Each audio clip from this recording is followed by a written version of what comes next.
Trent Winstead, 88 ans, et sa femme Dolores, 83 ans, originaire du Tennessee aux États-Unis, formaient un couple marié depuis plus de 60 ans avant de mourir à quelques heures d'intervalle en se tenant la main sur leur lit d'hôpital.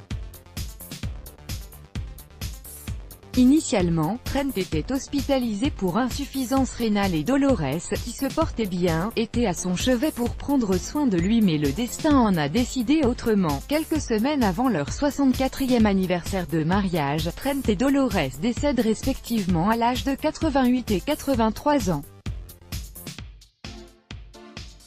Trent a été hospitalisé pour des problèmes au niveau des reins et n'a plus quitté son lit d'hôpital, car il était en insuffisance rénale et était constamment relié à une machine de dialyse. Ce traitement lourd avait non seulement affaibli son cœur mais l'a également envoyé au service des soins intensifs car son état s'était énormément détérioré.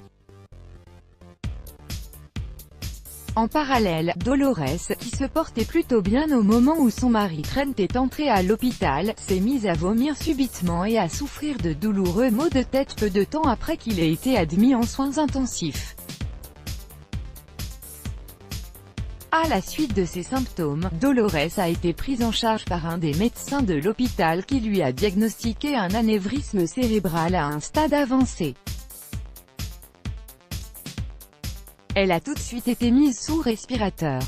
Le personnel de l'hôpital a eu la bonne idée de placer son lit dans la même chambre que son mari Trent afin qu'ils puissent passer leurs derniers instants ensemble.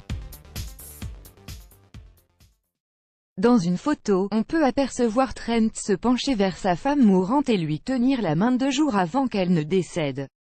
Cette vision est un véritable crève-cœur.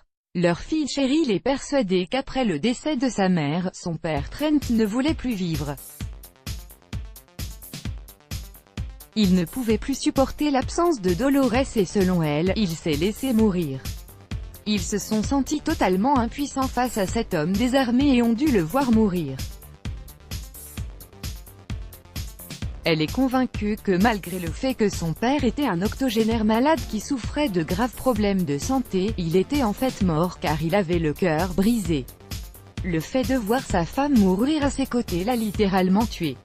Au moment de la mort de son père, Cheryl n'avait pas fait le rapprochement. Elle était tellement bouleversée par la perte de son père et la mort soudaine de sa mère qu'elle n'avait pas les idées claires. Mais avec du recul, elle a finalement réalisé que son père est véritablement mort de chagrin. Au moment où elle rendait visite à ses parents à l'hôpital, elle était loin d'imaginer qu'elle le quitterait un jour sans aucun d'eux à ses côtés.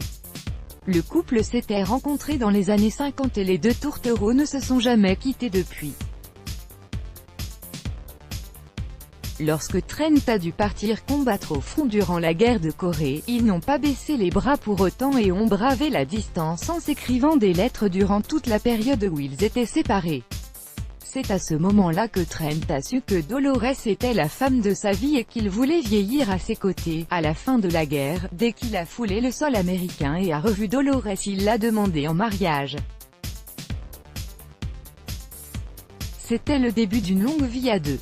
Ils ont eu 2 enfants, 3 petits-enfants et 8 arrière-petits-enfants. Tous les membres de leur famille affirment que Trent et Dolores étaient différents. Selon eux, ils étaient aux antipodes et c'est justement la raison pour laquelle leur couple était si solide.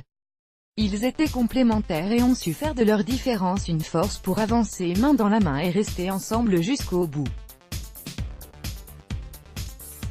Lors des funérailles, Dolores a été enterrée dans un cercueil rose et Trent dans un cercueil bleu. L'histoire de ce couple hors du commun montre à quel point l'amour d'une personne proche est important. Non seulement ils se sont aimés et soutenus durant leur existence, mais cela a également été le cas à l'approche de la fin. Ce sont clairement 2 âmes sœurs qui illustrent parfaitement l'expression « pour le meilleur et pour le pire ». Let's block ADS, why?